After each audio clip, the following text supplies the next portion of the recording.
ছোট্ট সোনামণিদের আপনি কিভাবে ড্রয়িং শেখাবেন দেখবেন। এখানে দেখতে পাচ্ছেন একটি ত্রিভুজ আঁকানো আছে, এরপর সোজা একটি দাগ দিতে হবে, আরেকটি দাগ, ত্রিভুজের নিচে আরেকটি চতুর্ভুজ আঁকতে হবে।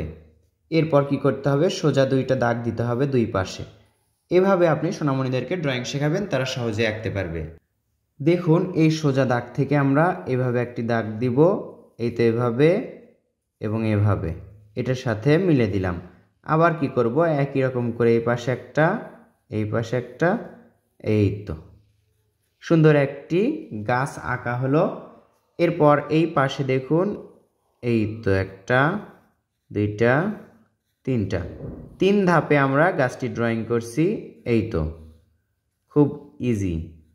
ঘরে দরজা জানালা আঁকতে হবে, তার আগে দেখুন এটা সোজা করে এভাবে একটি দাগ দিব। এই তো দেখুন ধোঁয়া উড়ে যাচ্ছে। এবার এখানে আমরা একটি দরজা আঁকলাম, দুই পাশে দুইটা জানালা আঁকবো চতুর্ভুজের মাধ্যমে। গাছের এই দাগের নিচে দেখুন একটু করে ঢেউ দিতে হবে, এখানেও একটু করে ঢেউ দিতে হবে। এবার এই তো সুন্দর একটি রাস্তা, দুই দাগ দিয়েই আঁকা হলো রাস্তা। ছোট্ট সোনামণিদের প্রথম অবস্থায় এভাবে ড্রয়িং শেখাবেন।